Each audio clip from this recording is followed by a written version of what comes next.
Kembali lagi di cerita Guchen. Buat yang suka cerita ini silahkan like dan share. Buat yang belum subscribe, mau kapan subscribe-nya? Oke, kita langsung aja ke ceritanya. Semua diawali dengan perceraian. Bab 531-535. Setelah mengemasi barang-barangnya, keduanya juga meletakkan kotak-kotak itu di atas meja. Lan Wancheng membawa Bagua Qiankun di tas miliknya, yang tidak pernah lepas dari tubuhnya, dan dia hanya meletakkan pakaian pendampingnya di pojok. Saudara Chen, apa yang kamu bawa? Taruh saja di kamar dan ayo kita keluar dan bermain bersama sebentar. Apa yang kamu bawa di punggungmu? Bukankah itu berat? Kamu ingin mencari wanita, kan? Aku sudah menyuruhmu untuk menonton lebih sedikit video, tetapi kamu telah mempelajarinya dengan buruk. Kamu adalah pria yang kenyang dan tidak tahu betapa laparnya seorang pria. Kamu memiliki begitu banyak wanita, dan akulah satu-satunya yang tidak memiliki wanita. Aku benar-benar iri padamu karena tidak tahu seperti apa rasanya gadis berjari 5 selama bertahun-tahun. Guchen melemparkan sandal, bangun, ayo keluar makan sesuatu. Oke. Lagi pula, aku tidak punya apa-apa, jadi aku hanya bisa makan jika aku mengikutimu. Lan Wancheng pada dasarnya adalah klan cahaya bulan, di Jiangsu gajinya sama sekali tidak mencukupi untuk semua pengeluaran, jadi dia hanya bisa memintanya untuk menarik sedikit dari waktu ke waktu. Meskipun Guchen memiliki banyak kartu bank di tangannya, dia tidak pernah menarik uang kecuali untuk membeli sesuatu. Karena biasanya dia tidak mengeluarkan banyak uang, pada dasarnya dia hanya makan dan minum. Zhang Bao secara khusus menyiapkan kartu bank untuknya untuk pengeluaran sehari-hari, dengan batasan 1 juta dalam sebulan. Baginya, 1 juta ini tidak ada gunanya sama sekali. Jika Anda bisa menghabiskan lebih dari 1 juta sebulan hanya untuk makanan, seberapa mewahkah itu? Jika Anda diminta makan makanan termahal setiap hari, maka Anda tidak akan mampu membelinya, dan Anda akan bosan makan banyak daging dan ikan sepanjang hari. Jadi 1 juta ini tidak cukup untuk dibelanjakan, atau lebih baik tidak digunakan sama sekali. Dia telah memiliki uang di dalamnya selama beberapa bulan, dan dia seharusnya memiliki 2 hingga 3 juta. Dia masih dapat menghasilkan uang saku di hari kerja. Tiba di kota Chaoge. Duduk di warung pinggir jalan, Lan Wancheng memandang Guchen dengan garis hitam di kepalanya dan berkata dengan ekspresi meratap di wajahnya, Saudara Chen, kamu bilang kamu akan mengajakku makan, dan kamu hanya akan makan mie dingin. Apa? Sial, mie dingin ini tidak enak. Pernahkah kamu makan ini? Kata Guchen dengan marah. Tidak. Aku ingin makan hotpot. Kenapa kamu memotongnya seperti ini? Lupakan potongan lainnya. Tidak bisakah kamu lebih bermurah hati dengan makananmu? Aku ingin makan hotpot.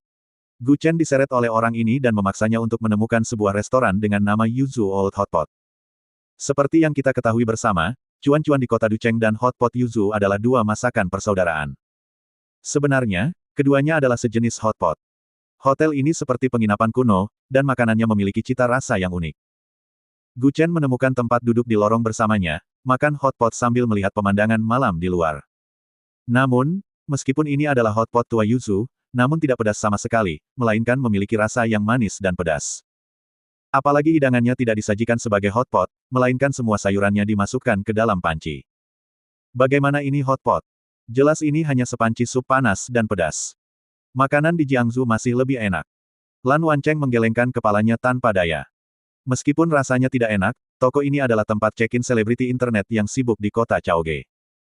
Banyak selebritas internet yang menggunakan perangkat lunak video pendek tersebut akan datang ke sini untuk check-in. Mungkin banyak orang yang makan karena suasana dan dekorasinya. Ambil beberapa foto, kenakan bersama Hanfu, dan latar belakang penginapan ini. Tidak dapat dipungkiri bahwa rasanya seperti Anda telah melakukan perjalanan melintasi waktu.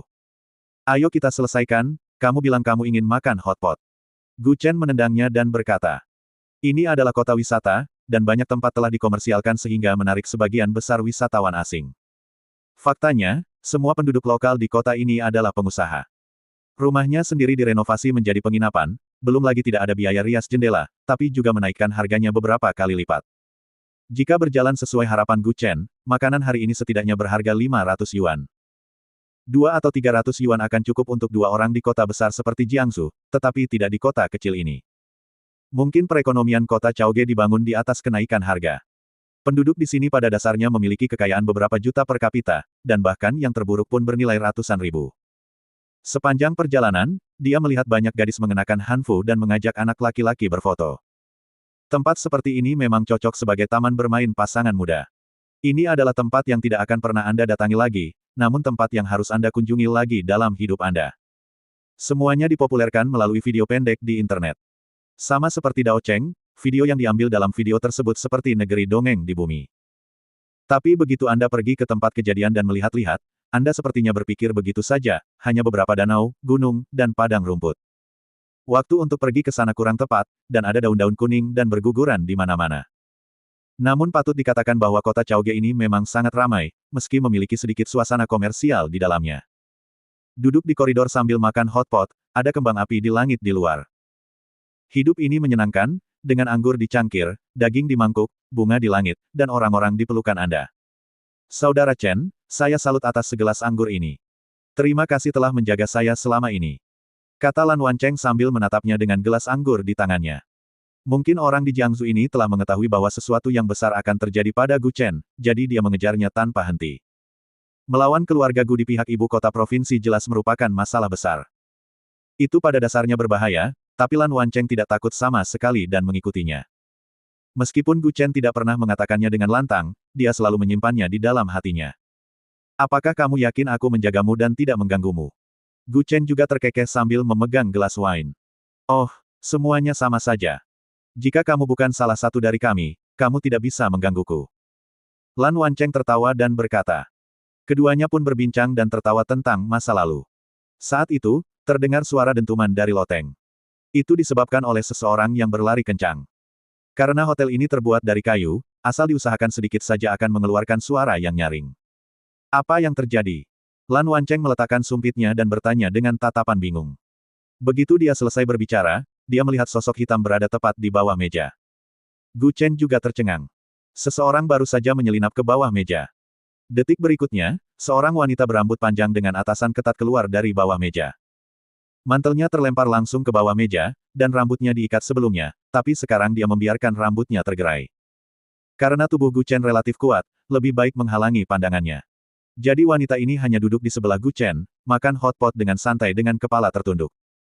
Hei, kamu terlalu akrab dengan wanita ini. Aku tahu kakak Chen ku tampan, tapi bukankah kamu terlalu proaktif? Lan Wancheng berkata dengan cemburu dari samping. Wanita itu memegang erat lengan Gu Chen, hentikan aku. Orang Miao. Mendengar aksen ini dan aroma obat samar yang keluar dari tubuhnya, ini aroma unik dari daerah perbatasan Miao. Aksen di daerah perbatasan Miao sangat berbeda dengan di daerah wilayah tengah, dan Anda bisa membedakannya hanya dengan berbicara dalam bahasa Mandarin. Gadis itu hanya memberi isyarat diam, set. Gu Chen tidak bertanya lagi, dan mereka bertiga hanya diam saja dan makan hotpot seolah-olah tidak terjadi apa-apa. Bang bang bang. Sekelompok pria berbaju hitam bergegas keluar dari pintu masuk koridor, masing-masing memegang parang di tangan. Kenapa dia tidak ada di sana? Kita harus menemukan orang suci itu, kalau tidak, bagaimana kita akan kembali berurusan dengan imam besar? Sekelompok pria berbaju hitam ini merajalela di dalam penginapan dan hotel, memandangi setiap meja dari dalam hingga luar. Mereka datang dari ujung koridor sambil mengumpat. Bahkan jika Gu Chen tidak tahu apa yang sedang terjadi, dia masih tahu saat ini bahwa orang-orang ini ada di sini untuk gadis ini. Gu Chen menatap gadis itu tanpa sadar. Fitur wajahnya sangat indah, dan dia tampak seperti ras campuran dari luar tembok besar, dan matanya bersinar dengan cahaya biru muda di bawah cahaya.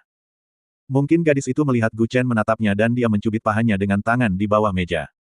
Sangat menyakitkan hingga dia segera menggosok kakinya. Jika kamu ingin mencubitku lagi, percaya atau tidak, aku akan berteriak. Kata Gu Chen dengan marah. Gadis itu begitu ketakutan sehingga dia tidak berani melakukan gerakan kecil apapun lagi. Dia segera menarik tangannya kembali dan melanjutkan makan dengan kepala tertunduk. Sekarang saatnya bertindak lebih natural. Semakin sengaja Anda bersembunyi, semakin mudah hal itu ditemukan. Sialan. Pergi. Seorang pria berkuncir kuda berkata dengan marah. Dia mendorong orang yang lewat yang memegang cangkir teh itu, jelas menghalanginya. Mereka sedang dalam perjalanan masing-masing, dan orang-orang yang lewat tidak berani berkata apa-apa saat melihat tampang garang orang-orang ini. Pergi dari sini. Aku akan membunuhmu jika kamu menunda aku menemukan seseorang. Pria dengan luka di wajah lainnya berteriak dengan marah. Orang-orang ini tampak seperti pembunuh dan kejam. Orang-orang yang makan di sekitar menundukkan kepala dan mengurus makanan mereka sendiri, bahkan tidak berani mengatakan apapun. Awalnya, koridor itu penuh dengan tawa dan kedamaian, tetapi hanya karena kedatangan sekelompok orang ini, semua orang menjadi bingung tidak berani mengatakan apapun. 7 atau 8 orang ini berjalan dari ujung koridor ke sisi ini. Angkat kepalamu. Pria dengan luka di wajah itu berteriak dengan marah kepada seorang wanita. Ketika wanita itu mengangkat kepalanya dan melihat bahwa itu bukan orang yang dia cari, jadi dia terus bergerak maju. Pada saat dia datang ke meja Gu Chen, tangan gadis itu berkeringat sambil memegang lengan Gu Chen. Aneh. Kenapa dia tidak ada di sini? Mungkinkah dia masih bisa terbang? Kata pria berkuncir itu dengan marah. Pria dengan luka di wajah di sebelahnya juga menggelengkan kepalanya sedikit, jika dia tidak mengatakan apa-apa tentang King Gong, apakah dia akan turun? Ayo pergi. Kejar dia. Orang-orang ini perlahan berjalan melewati Gu Chen dan yang lainnya, dan semua orang berjalan lewat, mereka selalu melirik gadis yang duduk di dalam. Mungkin sebelumnya rambutnya diikat, tapi sekarang acak-acakan, dan dia mengenakan atasan olahraga ketat, yang terlihat sangat seksi. Itu mungkin tidak cocok dengan gambaran gadis itu sebelumnya, jadi orang-orang ini hanya melirik sekilas dan pergi. Setelah orang-orang ini pergi sepenuhnya, gadis itu duduk tegak, mengikat rambutnya dan menghela nafas lega, akhirnya mereka pergi. Aku takut setengah mati. Jika mereka pergi, kamu juga harus pergi. Gu Chen melirik gadis itu dan berkata dengan marah.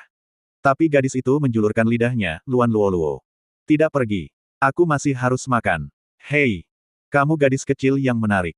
Aku belum pernah bertemu gadis yang begitu akrab dan siap makan begitu kamu muncul. Lan Wancheng mendengus dari samping. Namun gadis ini tidak peduli sama sekali, dia hanya mengambil daging dari panci dan mulai memakannya. Kamu benar-benar tidak takut mereka kembali. Mereka semua sudah pergi. Selain itu, tidak ada yang akan mencari suatu tempat dua kali. Seperti kata pepatah, tempat paling berbahaya adalah tempat teraman. Aku akan pergi setelah makan. Dia menjulurkan lidahnya sambil bercanda dan berkata dengan bangga. Lan Wancheng melirik ke arah Gu Chen, seolah bertanya bagaimana ini akan terjadi. Dengan dia di sini, mereka berdua tidak bisa melepaskan obrolan mereka. Mereka awalnya akan mendiskusikan bagaimana menuju ke ibu kota provinsi untuk membuat heboh. Tapi dengan gadis yang duduk di sebelahnya, ada beberapa kata yang tidak boleh didengar. Tapi Gu Chen tidak mengatakan apa-apa. Jika dia ingin makan, biarkan dia makan. Tidak masalah, biarkan dia makan. Gu Chen mengangkat bahu dan terkekeh. Saya pikir dia tidak akan bisa makan banyak, tetapi apa yang terjadi selanjutnya menyegarkan pemahaman Gu Chen dan Lan Wancheng. Beberapa piring daging langsung habis, dan bahkan meminta pelayan untuk menambahkan beberapa piring lagi. Saat ini, mereka berada di tangga di lantai 2. Saat orang-orang kekar itu hendak pergi, dua dari mereka juga berhenti. Bos, aku mau ke toilet. Aku tidak bisa menahan kencingku lagi. Pria yang memimpin dengan kuncir berkata dengan tidak sabar, cari saja tempat di luar. Ada toilet di lantai 2, kenapa harus keluar? Tunggu saja kami 2 menit, kami akan segera turun. Pria berwajah bekas luka itu berkata sambil tersenyum buruk. Setelah mengatakan itu, dua orang yang pergi ke toilet berlari ke atas. Orang ini, kamu tidak bisa mengingatkannya. Saat kamu bilang kamu lapar, maka mungkin semua orang merasa lapar. Saat Anda mengatakan ingin ke toilet, semua orang mungkin ingin ke toilet. Ayo kita pergi bersama. Pria berkuncir itu melambaikan tangannya dan berkata. Sekelompok orang berjalan ke atas dari koridor lagi, tetapi semua tamu yang melihat mereka tetap di samping dan tidak berani mengikuti mereka. Perasaan orang-orang ini adalah bahwa mereka penuh dengan niat membunuh, dan mereka bisa merasakannya dari kejauhan. Saat ini, gadis di koridor lantai 2 sama sekali tidak menyadari bahwa sekelompok orang tadi telah kembali. Aku Bai Ying. Ini pertemuan pertama kita, tolong beri saya saran. Gadis itu mengulurkan tangannya dan menatap Gu Chen dan terkekeh. Gu Chen mengulurkan dua jarinya dengan tidak sabar, aku tidak ingin tahu namamu. Kamu bisa pergi setelah makan. Saya tidak mampu mengacaukan wilayah Miao Anda. Ah! Bagaimana kamu tahu aku dari Miao Jiang? Lan Wancheng tidak bisa menahan diri untuk tidak mencibir, totem di lenganmu itu adalah pola desa tertentu di wilayah Miao, kan? Wilayah Miao ini terbagi menjadi dua bagian. Salah satu bagiannya disebut suku asing, yaitu suku Miao yang bisa dihubungi sesuka hati saat ini. Mereka sudah menyatu dengan kewarganegaraan Han dan hampir berasimilasi, jadi tidak ada masalah dalam bergaul. Tapi ada juga bagian yang mempertahankan budaya tertua desa Miao, dan ada juga beberapa gelar seperti Raja Miao, Selir Miao, Del di dalamnya, yang hampir setara dengan negara kecil. Di desa Miao, hampir semua hukum masyarakat modern di luar tidak berlaku bagi mereka, dan mereka memiliki seperangkat hukum sendiri di dalam. Ada total 18 desa besar Miao di desa Neijia Miao, mencakup wilayah yang luas dan memiliki lebih dari 300.000 orang Miao murni. Mereka mahir dalam seni rahasia kuno. Berlatih racun adalah praktik umum, sesuatu yang dapat dilakukan oleh anak-anak. Bahkan banyak orang dari kelompok etnis Miao dapat berlatih racun. Seseorang pernah bepergian ke Miao Xinjiang dan secara tidak sengaja jatuh cinta dengan seorang wanita, tetapi setelah beberapa malam pria tersebut melarikan diri. Bayangkan beberapa hari itu sebagai pertemuan yang luar biasa. Namun sejak saat itu, pria tersebut selalu merasa tidak enak badan dan tidak nyaman di sekujur tubuhnya, serta muncul bintik-bintik hitam di telapak kakinya. Dia pergi ke rumah sakit untuk pemeriksaan yang lama, tetapi dia tidak menemukan solusi apapun. Dia memeriksa seluruh tubuhnya dan melakukan banyak CT scan, semuanya menunjukkan bahwa fungsi tubuhnya normal dan dia tidak memiliki penyakit menular. Dokter tidak menemukan ada yang salah, jadi mereka hanya bisa membiarkannya kembali dan beristirahat dengan baik. Namun beberapa hari kemudian, pria tersebut menderita muntah-muntah dan diare, bahkan batuk darah. Jika Anda tidak bisa mengandalkan pengobatan barat, temuilah dokter pengobatan Tiongkok. Mungkin dia menemukan seorang dokter pengobatan Tiongkok kuno yang sangat cakap, tetapi dia merasakan ada yang tidak beres ketika dia memeriksa denyut nadinya. Denyut nadinya terasa seperti orang mati, tetapi dia jelas masih hidup. Namun kondisi denyut nadinya tidak membuat siapapun merasa hidup sama sekali. Dokter tua Tiongkok itu bertanya dengan wajah serius apakah dia pernah ke Miao Xinjiang baru-baru ini dan mengecewakan seorang gadis di sana.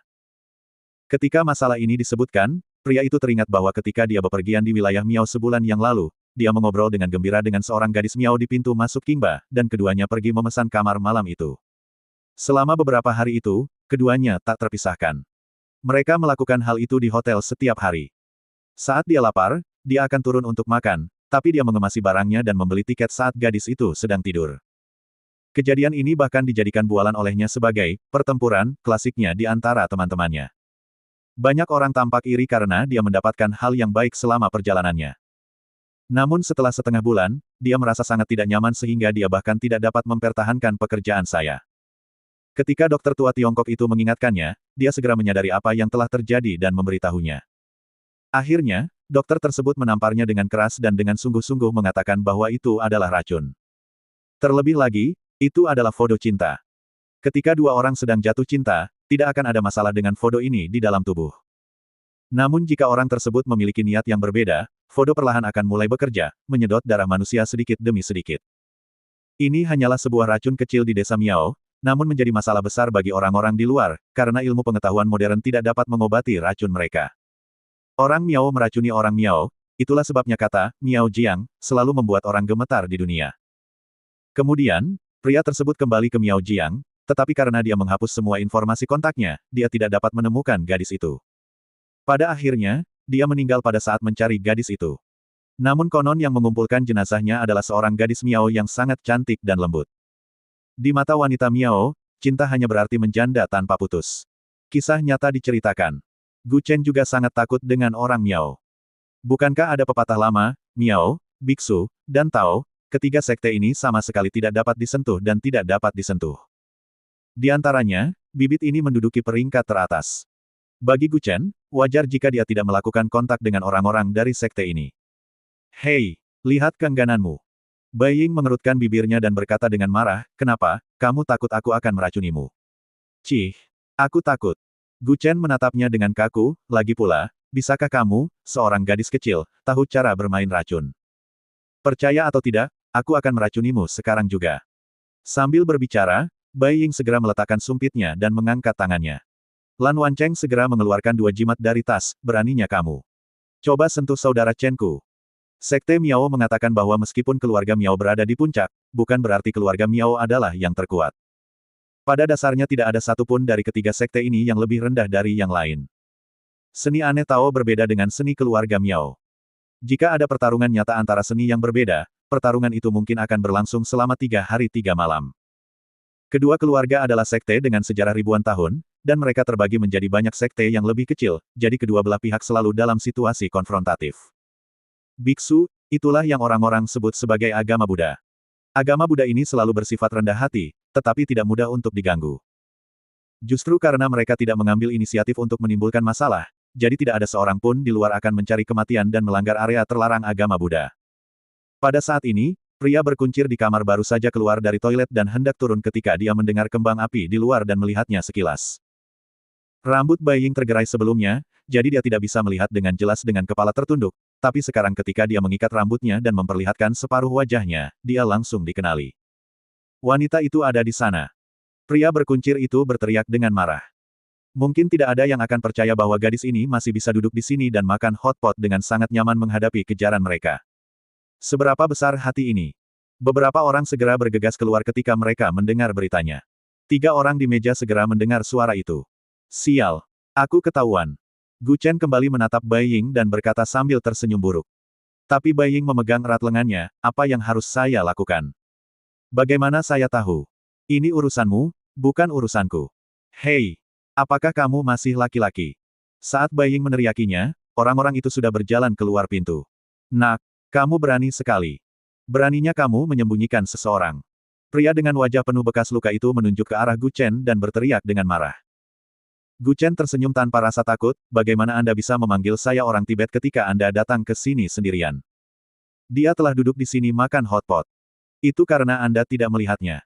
Dengan begitu banyak orang berjalan di depannya, Bai Ying bahkan tidak terlihat. Dia bahkan lebih hebat, dan dia masih bisa tetap tenang di bawah begitu banyak pasang mata. Nak, jika kamu tidak ingin mati, segera serahkan dia padaku. Ini membuat Gu Chen terdiam. Dia tidak ingin menahan gadis itu sama sekali. Dia berada tepat di sampingnya, hanya 1 meter dari kelompok orang ini. Mengapa? Di mana Anda ingin dia menyerahkannya? Saudaraku, dia ada di sini. Jika kamu ingin membawanya pergi, kamu harus segera membawanya pergi. Hanya saja, jangan hentikan kami makan hotpot. Awalnya, dia benar-benar tidak marah, berpikir bahwa jika orang-orang ini membawa wanita itu pergi, akan lebih baik jika lebih sedikit masalah daripada lebih banyak masalah. Siapa tahu? Makan adikmu. Seorang lelaki pemarah menendang meja dengan keras dan berteriak dengan marah. Lan Wancheng sedikit lepas kendali saat ini. Dia membanting meja dengan marah dan berteriak, apakah kamu mencari masalah? Pria berwajah bekas luka itu mencibir, bawa wanita ini pergi. Kamu. Awalnya, Lan Wancheng sangat marah. Saatnya untuk bangkit dan memulai perkelahian dengan sekelompok orang ini, dan akan sulit menghadapinya jika mereka melakukannya. Inilah sebabnya mengapa selalu dikatakan bahwa anak muda tidak lembut atau berat, dan mereka mungkin tidak dapat mengetahui intensitasnya ketika mereka marah. Gu Chen menyentuh kaki Lan Wancheng di bawah meja. Lem Wancheng yang hendak berdiri, tapi dia duduk lagi. Ketika orang-orang di sekitarnya pertama kali melihat Lan Wancheng bersiap untuk mengambil tindakan, mereka semua mengambil posisi yang baik. Melihat dia duduk lagi, dia diam-diam mengejek. Pengecut. Kupikir aku ingin melakukan sesuatu. Biar ku bilang, tidak ada laki-laki di dataran tengah, mereka semua lemah. Tangkap dia. Kedua pria kuat itu langsung mengulurkan tangan ke arah Bai Ying. Gu Chen juga menyadarinya bahwa tangan wanita itu sedang meraba-raba di belakangnya. Awalnya, Gu Chen benar-benar tidak ingin mempedulikan masalah ini. Dia masih makan daging dan hotpot seolah-olah tidak terjadi apa-apa. Namun, kedua orang ini mengulurkan tangan untuk menangkap Bai Ying dengan sangat kasar, tetapi akan lebih merepotkan jika menghentikannya dengan Gu Chen berada di sampingnya. Bisakah kamu menyerah? Tidak bisakah kamu melihat apa yang terjadi? Seorang pria dengan banyak perintah mendorong tubuh Gu Chen, sial, kamu memakan ibumu, kamu tidak melihatku menangkap seseorang. Keluar dari sini. Saat Gu Chen hendak memakan potongan daging itu, dia mendorongnya dan daging itu jatuh ke tanah. Saudaraku, aku tidak peduli jika kamu menangkap orang, tapi kamu melarangku makan. Saya orang yang memperhatikan etiket dulu baru menyerang. Karena Anda tahu ini adalah dataran tengah, aku akan memberitahu beberapa peraturannya. Kata Gu Chen sambil tersenyum datar. Lan Wancheng, yang duduk di seberangnya, rambutnya berdiri tegak saat ini. Dia tidak takut gangster tidak tahu malu itu, tapi dia takut gangster itu tiba-tiba menjadi serius. Ini hanyalah perilaku sebelum marah. Semakin Anda marah, Anda akan terlihat semakin tenang. Pria dengan bekas luka di wajahnya mendengus dingin, aturan. Akulah aturannya. Detik berikutnya, Gu Chen membuat gerakan seperti kilat, dan semua orang merasakan bayangan melintas. Dalam 1 detik, Gu Chen langsung menekan ke atas meja, dan lengan pria itu dijepit dengan 1 tangan. Tidak bisa bergerak sejenak. Kecepatan yang luar biasa. Pria berkuncir kuda berseru. Seorang seniman bela diri dapat mengetahui level lawan hanya dengan 1 gerakan. Tangan kiri Gu Chen memegang leher pria itu, dan tangan kanannya masih memegang daging dan makan hotpot dengan santai. Nak, biarkan aku pergi. Bang! Dia mengangkat tangannya dengan berat, meraih lehernya dan melemparkannya ke atas meja. Pria itu menjerit kesakitan, dan sup dari daging Gu Chen menetes langsung ke wajahnya, yang sangat panas sehingga dia terus meronta, tapi Gu Chen hanya menekan pria itu di atas meja seperti bajingan yang tidak bisa membalikkan badan. Pria berkuncir itu berteriak dengan marah. Gu Chen membuang daging yang ada di sumpitnya. Kedua sumpit itu sefleksibel naga yang berenang di tangannya. Bang! Sumpit sederhana mengenai pria itu. Tanda merah akan muncul di tubuh orang tersebut pada detik berikutnya, menyebabkan dia mundur beberapa langkah. Lagi pula, jika beberapa orang bersatu, sulit bagi dua tinju untuk mengalahkan 4 tangan. 5 atau 6 orang ini tidak terlalu kuat, mereka hanyalah pejuang di tahap akhir kekuatan eksternal. Berurusan dengan mereka seperti menindas anak kecil. Aku ingin kamu berolahraga setelah kamu kenyang. Gu Chen melirik Lan Wancheng dan berkata sambil menyeringai. Dia sudah bersiap-siap sejak lama, ini yang kutunggu-tunggu. Aku cemas sekali. Begitu dia bangun, dia langsung menampilkan serangkaian keterampilan Bajibeng. Lan Wancheng mencondongkan tubuh ke dekatnya, dan detik berikutnya pria itu terbang sejauh 3 meter dan duduk di panci hotpot. Ah! Aku terbakar sampai mati. Pria berkuncir kuda itu bersiul ke arah pagar. Pada awalnya, Gu Chen tidak berpikir ada masalah, tapi Bai Ying berteriak dari belakangnya, cepat. Dia akan memanggil seseorang. Telepon seseorang. Tapi sebelum Gu Chen sempat bereaksi, dia mendengar ada banyak pergerakan di bawah, dan langkah kaki sangat kacau di pintu masuk koridor. Setidaknya ada 20 atau 30 orang yang datang, dan mereka langsung mengganggu bisnis toko ini. Ketika banyak pelanggan melihat situasi ini, mereka berlari keluar tanpa sempat membayar makanan mereka. Setelah beberapa saat, banyak turis yang bergegas keluar dari penginapan. Pemilik penginapan tercengang. Lantai 2, di koridor. Gu Chen dan Lan Wancheng saling membelakangi, dan koridor dipenuhi 40 atau 50 orang, semuanya menghalangi jalan ke meja tempat mereka makan hotpot. Sungguh pria yang baik, mereka benar-benar mengepung mereka bertiga seperti ini. Sial! Siapa kamu? Lan Wancheng berkata tanpa berkata-kata. Semula dia pikir dia hanya memberi pelajaran kepada beberapa gangster, tetapi dia tidak menyangka bahwa memukuli 2 orang itu seperti menusuk sarang lebah. Tak ada habisnya. Bai Ying juga tersenyum canggung dan berkata, bagaimanapun, kamu telah menyinggung, jadi mengapa tidak menjadi orang baik dan mengirim Buddha ke barat? Bagaimana saya bisa mengagumi ini? Yah, bahkan makan hotpot pun akan menimbulkan masalah. Pria berkepang itu memegang pedang di tangannya, dan semua orang di sebelahnya mengeluarkan pisau. Pisau itu sangat halus dan kecil, dan bilahnya sangat tajam dan tersegel. Pasti ada darah. Ayo kita bersihkan jalan nanti dan lari sendiri-sendiri. Gu Chen menundukkan kepalanya dan berbisik, sementara Lan Wancheng mengangguk, kemana kita harus lari? Tidak masalah kemana kamu lari, singkirkan saja mereka. Pada saat ini, pria berkuncir kuda itu berteriak dengan marah, imam besar memberi perintah. Siapapun yang menghalangi masalah ini akan dibunuh. Ada kilatan pedang dan pedang di koridor. Tidak peduli seberapa terampilnya Anda tidak dapat lepas dari pedang lusinan orang ini. Di ruang terbuka di luar penginapan ini. Banyak orang yang menonton kesenangan itu telah membentuk lingkaran di lantai bawah, dan banyak orang bahkan tidak berpikir bahwa ini adalah pertarungan sungguhan, tetapi ada kru film yang sedang merekam adegan perkelahian. Astaga! Akting ini sangat realistis. Tampan sekali, pria itu sepertinya benar-benar tahu kungfu. Itu terlihat sangat bagus. Tetapi mengapa itu terlihat seperti pukulan yang nyata? Lihat, pisaunya baru saja mengenai leher pemuda itu. Pertarungan sedang berlangsung di lantai atas, dan ada tepuk tangan meriah di bawah. Sial! Tidakkah orang-orang ini melihat bahwa kita benar-benar mempertaruhkan nyawa kita? Lan Wancheng mundur beberapa langkah dan berteriak dengan marah sambil menutupi lengannya.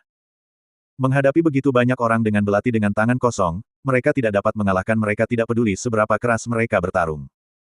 Jika tidak banyak orang yang hadir, Lan Wancheng pasti akan menggunakan Taoisme. Ayo pergi! Teriak Gu Chen dengan marah. Detik berikutnya, semua orang melihat cahaya keemasan muncul di depan mata mereka. Terjadi ledakan, dan lubang besar pecah di pagar kayu. Ketika sekelompok orang bereaksi, Gu Chen, Lan Wancheng dan Bai Ying sudah bergegas ke kerumunan dan berlari menuju kota yang sibuk. Gu Chen sangat lincah sehingga dia langsung menyelinap ke sebuah gang. Namun kemudian dia menyadari ada sosok yang mengikutinya. Hei! Kenapa kamu mengikutiku? Gu Chen menoleh ke belakang dan menemukan bahwa Bai Ying telah mengikuti di belakangnya. Bai Ying menatapnya dengan terengah-engah, kamu sangat pandai kungfu, siapa yang akan aku ikuti jika aku tidak mengikutimu? Lagi pula, siapa yang menetapkan bahwa jika aku lari ke sini, aku akan mengikutimu? Kamulah yang seharusnya mengikutiku. Segera, banyak orang dari kedua ujung gang berkerumun menuju sisi ini. Orang itu pasti belum pergi jauh, kejar aku. Jika kita tidak dapat menangkap orang suci itu hari ini, imam besar tidak akan membiarkanmu. Cari dia dengan cermat. Cepat. Sekelompok orang lain akan datang. Hari ini kita harus menemukan orang suci itu. Kupikir mereka hanya beberapa lusin orang di penginapan, tapi aku tidak menyangka ada banyak orang di kota kuno Chaoge. Gu Chen awalnya ingin terus berlari ke depan, tetapi dia melihat bayangan di depan gang berantakan dan langkah kakinya campur aduk. Suasananya kacau, setidaknya puluhan orang berlarian ke arah ini. Saat ini, dia ingin berbalik lagi, tetapi begitu dia berbalik, dia melihat cahaya dan bayangan ke arah dia kembali kacau dan ada orang-orang yang berisik. Gu Chen tidak takut pada orang-orang ini. Alasan utamanya adalah dia ada urusan, jadi dia tidak bisa membuang waktu karena orang-orang ini. Sial. Kenapa kamu tidak pergi sendiri, agar tidak menyakitiku? Gu Chen memandang Bai Ying dan berkata tanpa daya. Mereka bukan saudara, tapi aku sudah membantu. Aku bahkan belum menyelesaikan makan malam karena dia. Jika aku masih menyinggung orang-orang di desa Miao ini, itu akan keterlaluan. Hei, apakah kamu masih laki-laki? Kamu baru saja mengusir seorang wanita pergi seperti ini. Pipi Bai Ying membengkak, seperti ikan buntal. Kamu bukan wanitaku, itu bukan urusanku. Aku akan pergi, jaga dirimu baik-baik. Gu Chen merentangkan tangannya dan berkata sambil tersenyum bercanda. Jika dia keluar saat ini, bahkan jika sekelompok orang menemukan Gu Chen, mereka mungkin tidak akan mengincarnya ketika melihat Bai Ying di sini.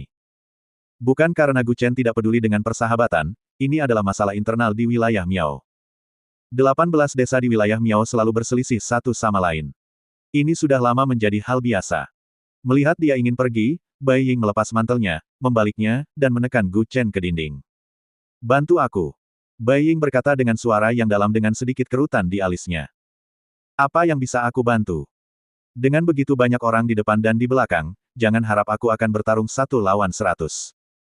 Dia menekannya ke dinding, lalu separuh tubuhnya menempel, bibir mereka bertemu, dan dia mengatakan kepadanya untuk diam saja.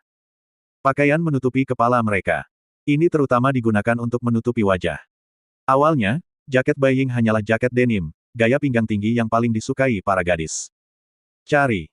Lusinan orang di kedua sisi gang berlari, tetapi mereka benar-benar tidak menyadari bahwa Gu Chen dan Bai Ying ada di sini. Saya pikir semuanya sudah berakhir, tetapi kemudian seorang pria berjanggut terjatuh kembali. Hei, ada pasangan muda yang bermain bobo di sini. Pria kuat itu melihat kegembiraan dengan senyum nakal.